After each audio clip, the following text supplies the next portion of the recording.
pengajar kakek saya, Ibu Siti Dongga. Selamat pagi dan salam sejahtera bagi kita semua. Perkenalkan, saya Niwayan Suratni, CGP Angkatan 6, Kabupaten Lombok Barat dari SDN 2 Kuripan Utara. Dan rekan saya Yanwati Mardiah, guru kelas 4. Kali ini saya akan melakukan supervisi akademik dengan prinsip coaching terhadap guru Yanwati Mardiah dan saya sendiri berperan sebagai supervisor. Selamat pagi Bu Guru, bagaimana kabarnya? Alhamdulillah. Mohon maaf ya, saya meminta waktunya Bu Guru untuk melakukan supervisi akademik. Tidak mengganggu kan Bu Guru? Adapun tujuan dari supervisi akademik ini adalah untuk meningkatkan kompetensi kita khususnya sebagai guru dalam melakukan proses pembelajaran di kelas. Ya, supervisi akademik ini terdiri dari 3 tahap. Yang pertama yaitu pra-observasi, yaitu perbincangan mengenai persiapan yang akan kita lakukan untuk observasi. Ya, yang kedua yaitu observasi, di mana nanti saya akan mengunjungi kegiatan pembelajaran guru di kelas. Dan yang terakhir yaitu pasca observasi, nanti kita akan berbincang lagi mengenai refleksi pembelajaran yang telah guru lakukan di kelas. Apakah guru siap untuk kita sekarang menuju ke tahap pertama yaitu pra-observasi? Ya, baiklah kalau begitu, kira-kira untuk persiapan observasi nantinya apa yang Bu Guru sudah persiapkan? Tentu sudah menyiapkan beberapa hal ya. Apa saja yang sudah Bu Guru persiapkan untuk observasi nantinya? Saya sedang mempersiapkan tentunya perangkat pembelajaran ya, seperti UTP, media, LKPD, dan lembar penilaian. Oke, itu saja untuk saat ini. Karena Bu Guru sudah menerapkan kurikulum Merdeka, kira-kira mata pelajaran apa yang akan diajarkan kepada anak-anak dan materi apa yang akan disampaikan? Rencana saya akan menyampaikan mata pelajaran IPAS dengan materi kerajaan-kerajaan di Nusantara. Mata pelajaran IPAS dan materi-materi kerajaan di Nusantara. Kira-kira tujuan pembelajaran yang nantinya akan diharapkan dicapai oleh siswa sendiri itu apa? Tujuannya yang pertama menceritakan proses masuknya agama Buddha, Hindu, dan Islam di Nusantara pada masa kerajaan. Dan yang kedua yaitu menyebutkan kerajaan-kerajaan yang bercorak Buddha, Hindu, dan Islam di Nusantara. Itu tujuannya ya. Ya, untuk mencapai tujuan tersebut, kira-kira langkah-langkah kegiatan pembelajaran yang seperti apa yang sudah Bu Guru rencanakan untuk anak-anak? Ya. Untuk langkah-langkahnya, pertama di kegiatan pendahuluan atau kegiatan awal, saya akan mengecek hadiran siswa, kemudian menuntut siswa untuk berdoa. Selanjutnya, saya mengadakan persepsi dengan tanya jawab. Terus untuk kegiatan intinya, di sana saya akan memintakan video tentang kerajaan-kerajaan di Nusantara sebagai informasi awal untuk siswa. Nah, kemudian setelah itu mereka akan menunjukkan atau menceritakan sedikit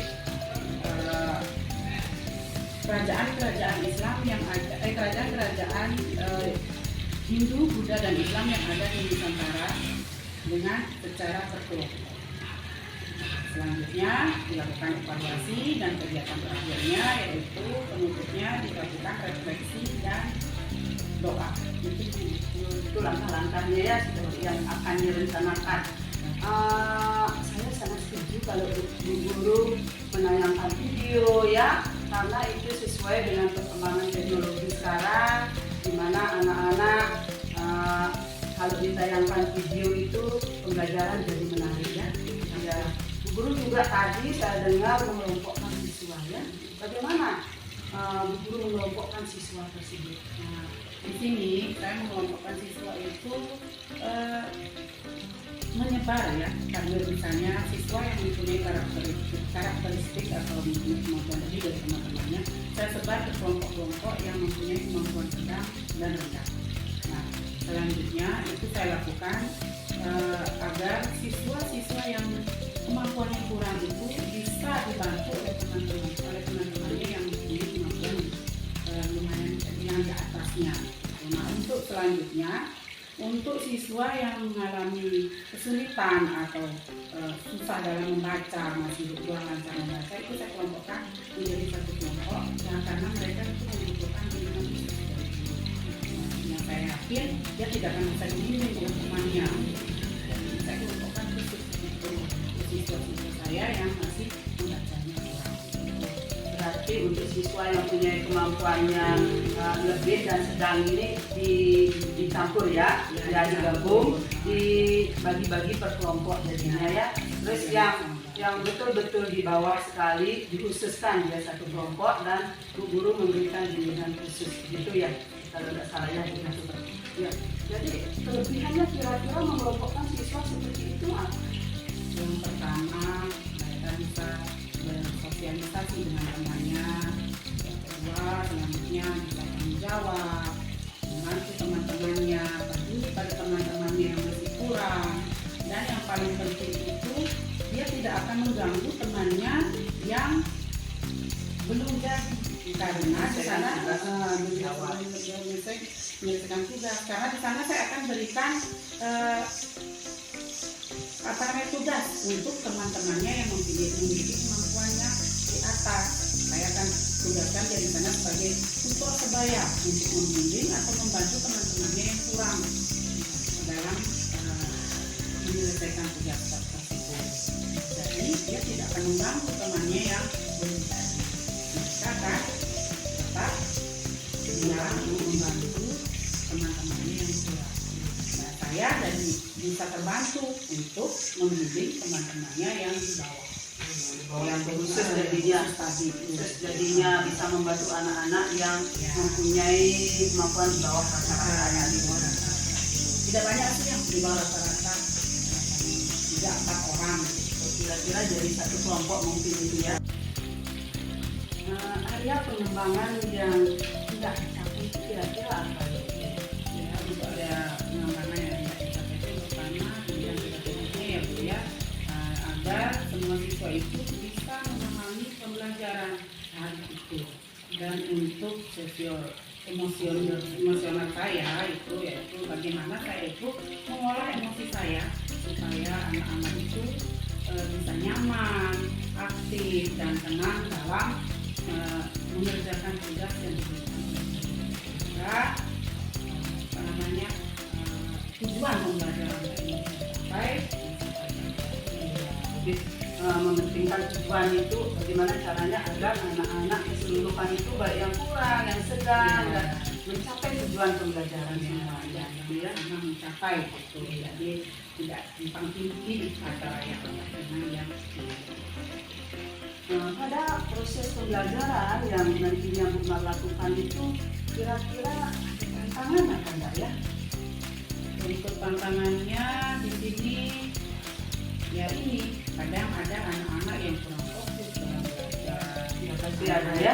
Pasti. Apalagi kelas saya gemuk ya Pak Bu ya, sampai 33 orang gitu. Nah, jadi tantangannya ya seperti itu. Karena anak-anak itu ada yang tidak fokus dalam belajar, ada yang masih main-main, ada yang ganggu temannya. Nah, makanya saya melakukan pengelompokan itu seperti itu. Tidak dengan yang berkarakteristik di atas dengan yang di bawah itu saya satukan jadinya supaya mereka itu sama-sama belajar menilai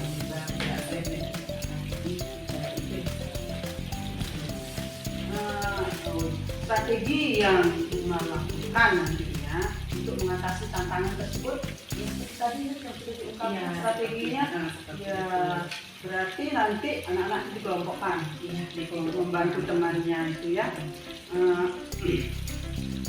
Terus media ada ditambah nggak lagi? Nah, untuk mengatasi anak-anak yang tidak fokus itu, ada nggak media-media untuk anak-anak bisa tertarik dengan pelajaran itu? Nah, itu mungkin akan saya tambah ya, karena yang namanya karakteristik anak di keluarga itu kan berbeda-beda ya. Itu media karena anak itu tidak semuanya akan paham dengan penjelasan, tapi mereka juga pasti akan membutuhkan referensi. Jadi saya akan menambah dengan referensi, buku-buku referensi ya seperti itu, dan LKPD yang kira-kira bisa dipahami atau bisa membuat keaktifan di antara siswa-siswa saya yang berkemampuan memahami. Berarti sebelumnya Bu Guru itu sudah memetakan kemampuan siswa itu ya. Berarti itu sudah masuk pembelajaran berdiferensiasi itu. Ya, dari diferensiasi konten. Berarti anak-anak yang ada senang dengan audio tori, berarti dipenuhi dengan media-media pembelajaran tersebut. Ya, udah masuk itu pembelajaran berdiferensiasi jadinya. Nah, dari apa yang Bu Guru sampaikan tadi, kira-kira ada nggak yang masih perlu dipersiapkan lagi? Ini yang perlu saya persiapkan yaitu LKPD ya, untuk siswa saya yang berkemampuan di bawah rata-rata ini, karena di sana saya masih harus memerlukan LKPD khusus untuk mereka, karena tidak akan mungkin sama dengan LKPD temannya yang kemampuannya di atas mereka. Ya, mungkin lebih gampang nanti ya, yang lebih mudah mungkin nanti. Kira-kira kapan ya bisa diselesaikan untuk melengkapi tersebut, dan siapa saja mungkin yang rumah mintain bantuan untuk membantu mempersiapkan itu? Insya Allah besok saya akan mempersiapkan, saya akan minta bantuan teman sejawat ya, yang mungkin sudah pernah mengajarkan ini kepada siswanya, dan tentunya petugas perpustakaan untuk membantu saya mencari buku referensi untuk siswa-siswa. Baguslah kalau begitu Bu Guru, berarti persiapannya sudah mau hampir selesai ya? Ya, hampir selesai. Dan kapan kira-kira Bu Guru siap untuk observasi? Insya Allah besok ini. Oh ya, besok kalau begitu ya? Ya, kalau begitu baiklah, besok saya akan mengunjungi kelasnya Bu Mar untuk diobservasi. Dan saya ucapkan terima kasih banyak atas kesempatannya hari ini kita berbincang-bincang ya. Semoga pembelajaran besok berjalan dengan lancar ya. Terima kasih lagi Bu Guru. Baiklah, demikian perbincangan saya dengan Bu Guru Yanuarti Mardia. Pertama dari supervisi akademik, yaitu supervisi atau observasi. Ya, selamat siang, salam guru penggerak.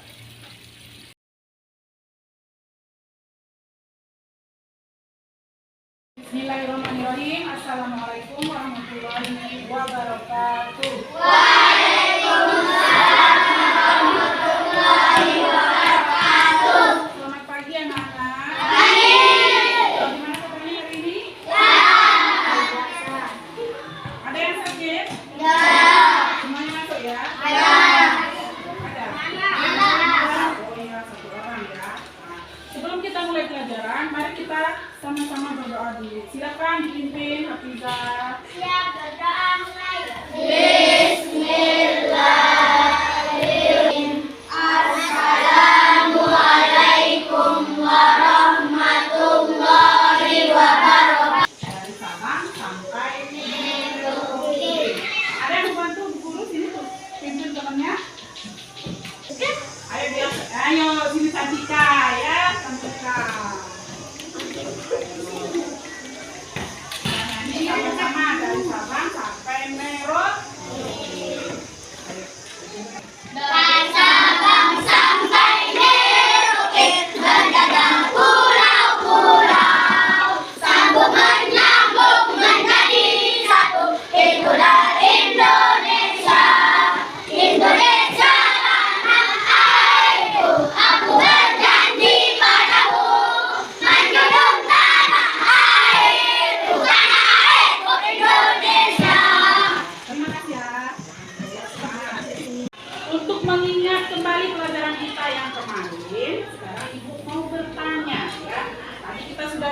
dari Sabang sampai dengan Merauke. Ya. Sabang itu ada di mana, Pak? Ya. Terus Merauke ada di mana? Ya, berarti Sabang itu ada di sebelah mana? Sebelah barat. Ingat ya, sebelah barat. Kemudian Merauke ada di mana? Kemarin kita sudah belajar ya. Nah sekarang siapa yang masih ingat? Angkat tangannya ya, baru jawab ya. Siapa yang masih ingat? Kemarin ada 5 pulau besar di Indonesia. Sekarang coba kita mulai dari barat dulu. Pulau apa namanya? Siapa yang bisa namanya? Ya, coba Dwi Sumatera. Coba Dwi maju ke depan, ditunjukkan sama teman-teman mana namanya Sumatera. Ayo. Iya, betul enggak? Betul. Tepuk tangan dulu buat temannya. Selanjutnya, masih di sebelah barat ya. Ada pulau apa lagi? Ayo, angkat tangannya loh. Barat dulu, di barat dulu. Apa? Selanjutnya kita bergeser ke timur sedikit ya. Pulau apa? Angkat tangannya. Kalimantan. Kebetulan tidak. Yang mana? Betul nggak? Selanjutnya ya, ada pulau apa lagi? Sekarang ini pulau apa? Tadi Sumatera, Jawa. Terakhir ya, pulau kelima yang paling timur. Pulau apa Reza? Kelompoknya Reza? Pulau apa? Ada yang bisa bantu? Coba tunjukkan teman-temannya Papua. Yang mana dia? Iya, pintar. Tangan dulu. Satu lagi pertanyaannya ya. Kemarin negara kita itu satu pulau dengan negara lain. Ya. Yang pertama, pulau apa itu? Pulau apa? Dengan negara apa dia? Dan Brunei Darussalam. Terus ada pulau lagi? Timor dengan negara apa? Satu lagi? Terima kasih anak-anak ya. Nah, tujuan kita belajar hari ini yaitu kita akan ya menceritakan ya kerajaan maksudnya agama Hindu, Islam dan juga di Indonesia. Sejarahnya ya, sejarah maksudnya agama Hindu, Islam dan juga di Indonesia. Dan yang kedua yaitu menyebutkan kerajaan-kerajaan yang bertolak Hindu, Buddha dan Islam di Indonesia. Nah, sehubungan dengan itu, mari kita simak video ini ya. Diperhatikan dengan saksama dan didengarkan. Nanti dari video ini kalian akan mengisi kerajaan-kerajaan yang ada di Indonesia, kemudian letaknya dan corak kerajaannya ya. Kita akan mengisi yang itu di dalam kelompok ya. Kemudian perhatikan ini. Sejarah kerajaan Hindu, Buddha, dan Islam. Siapa di antara kalian yang pernah berkunjung ke Keraton Yogyakarta dan Keraton Surakarta? Atau mungkin mengunjungi Candi Borobudur dan Candi Prambanan? Adanya kerajaan dan bangunan candi ini adalah salah satu bukti berdirinya kerajaan-kerajaan di Indonesia, baik kerajaan yang bercorak Hindu, Buddha, maupun Islam. Kerajaan bercorak Hindu-Buddha diperkirakan berdiri di Indonesia sejak abad 4 Masehi. Kerajaan tersebut berkembang karena hubungan dagang dengan India dan Tiongkok. Kita bahas apa saja contoh kerajaan bercorak Hindu-Buddha. Kerajaan Kutai terletak di dekat Sungai Mahakam, Kalimantan Timur. Kerajaan Kutai adalah Sulawesi Selatan. Kesultanan Gorontalo mencapai puncak kejayaan pada masa Sultan Hasanuddin yang dijuluki sebagai ayam jantan dari timur. Peninggalan kerajaan Gorontalo adalah Istana Bala Lampoa dan Masjid Katangkah. Nah, kita sudah tonton ya, sudah kita lihat kerajaan-kerajaan yang ada di Indonesia. Sekarang kita akan kerja kelompok ya. Kita akan kerja kelompok menentukan kerajaan-kerajaan yang ada di Indonesia, di mana letaknya dan corak kerajaannya. Ya, di sini dulu sudah punya lembar kerja. Ya, sebelumnya, sekarang ibu minta perwakilan satu kelompok, satu orang untuk mengambil tugasnya di depan. Silakan, kelompok sana siapa? Hasbiah, Ayo Dwi, yang Hamizah,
Salam Buddha. Silakan buka di buku IPAS-nya, ada di halaman 129 sampai 132.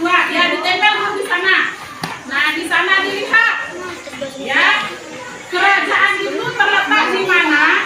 Yang nomor 2 ya, di kolom nomor 2. Pusat kekuasaan. Di mana dia pusat kekuasaan?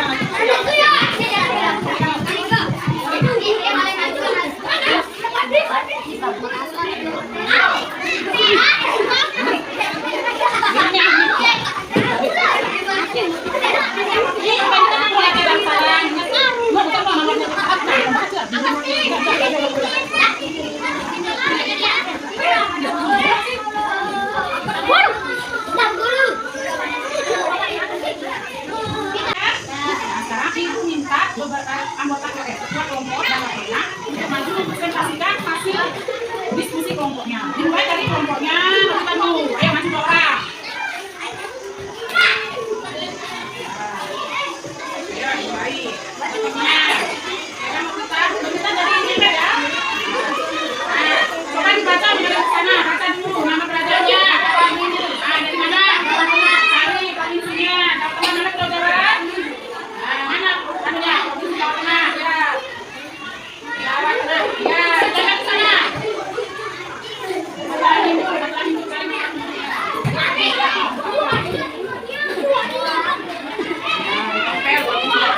Selanjutnya yang kedua. Ternate. Dari mana? Maluku Utara. Nah, mana Pulau Maluku? Pulau Maluku. Bantu temannya, Wi. Maluku mana Maluku? Maluku. Ada di mana itu? Maluku. Ternate. Iya. Selanjutnya. Apa itu? Tidore. Tidore dari mana? Maluku. Di Maluku juga. Lepas di mana Tidore? Maluku.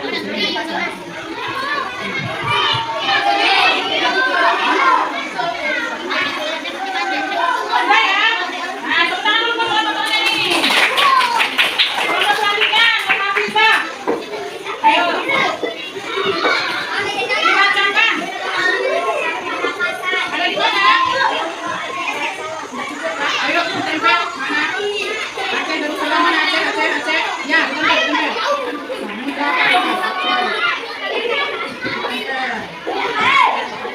Selanjutnya dibaca lagi. Mana? Mana Jawa Tengah?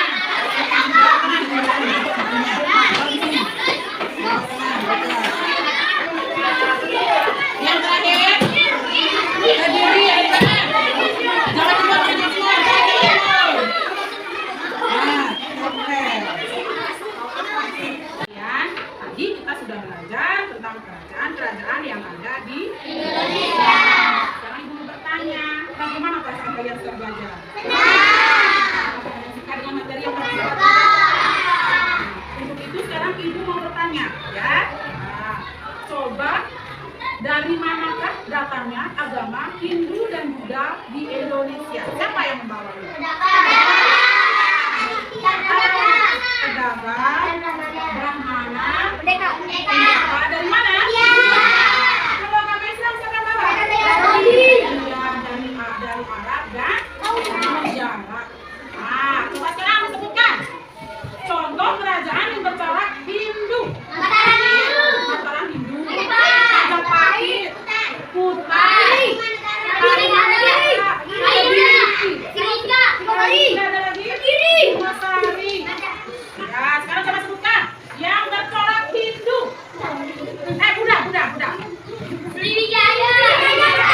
Buddha. Mataram Buddha. Kalau Islam?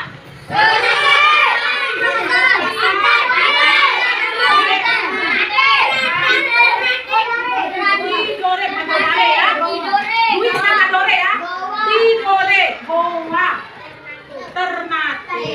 Sudah tahu sekarang ya? Nah, kalau sudah tahu sekarang kita berdoa dulu agar apa yang telah kita pelajari bisa bermanfaat bagi kita. Buku yang pimpin ya. Marilah kita berdoa menurut agama dan kepercayaan kita masing-masing. Berdoa mulai.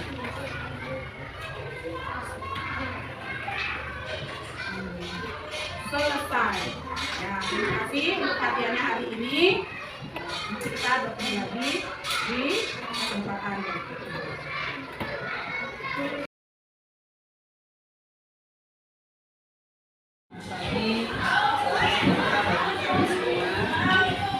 Kali ini saya akan melakukan percakapan pasca observasi bersama rekan saya yang bernama Imagia. Bagaimana kabarnya Bu? Kasih semangat, kasih semangat. Iya. Maaf ya, saya mengganggu waktunya lagi. Ya. Nah, saya ingin tahu Bu Guru ya, kita ngobrolnya santai aja ya. Saya ingin tahu bagaimana ya perasaan Bu Guru setelah saya observasi kemarin proses pembelajarannya. Saya jadi tahu di mana program gitu ya.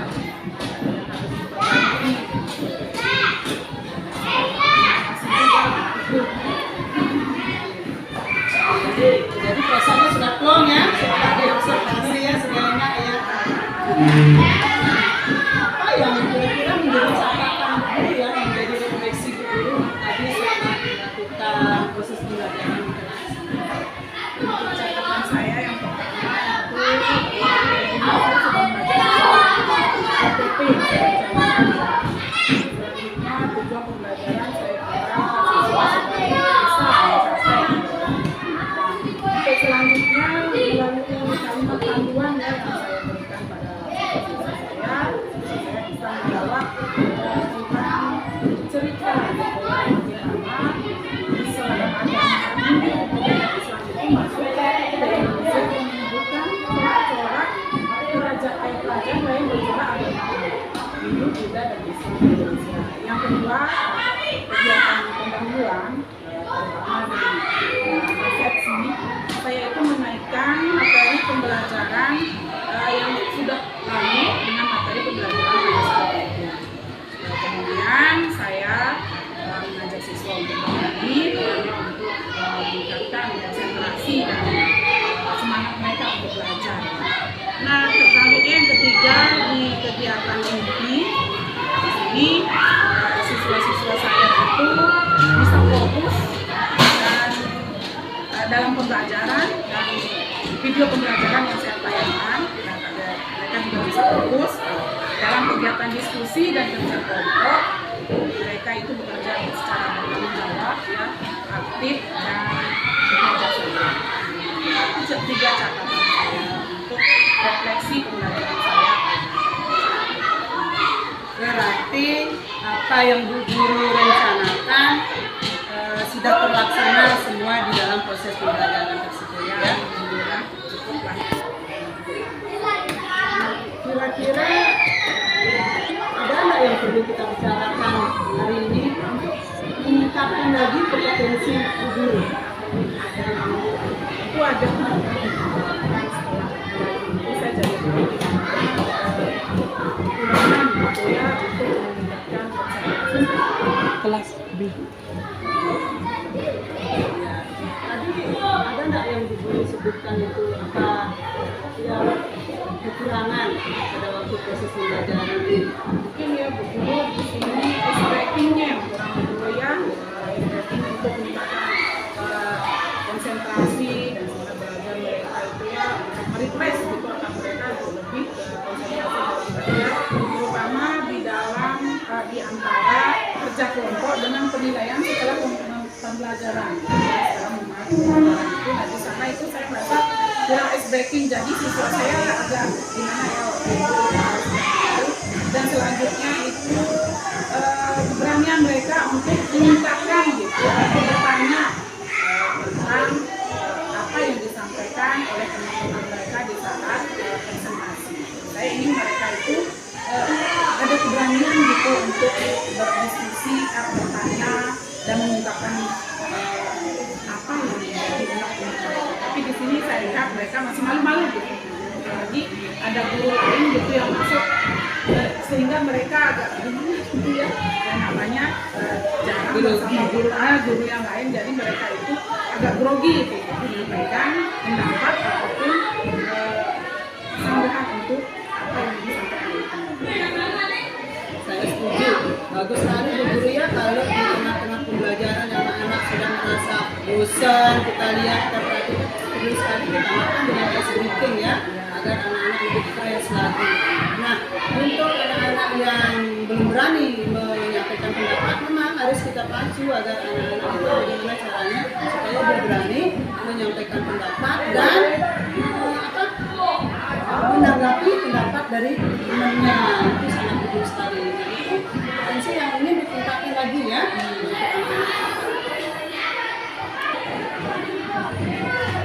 Untuk pembelajaran selanjutnya ya, setelah Bu Guru lihat anak-anak proses pembelajaran yang begitu berjalan dengan lancar, Bu Guru sudah tahu apa yang Bu Guru tingkatkan lagi, apa yang diinginkan setelah pembelajaran besok-besok lagi apa yang betul-betul diinginkan. Saya menginginkan mereka itu berani gitu ya dalam berpendapat, cerita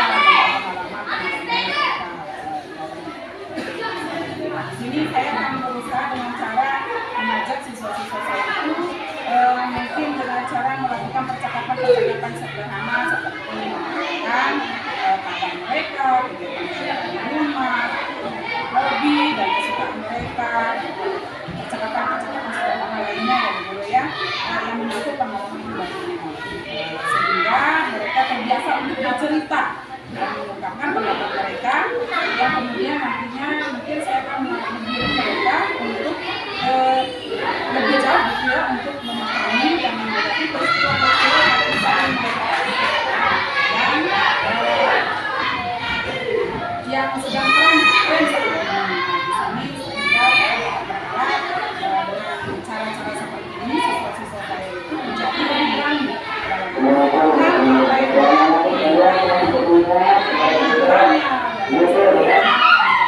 dalam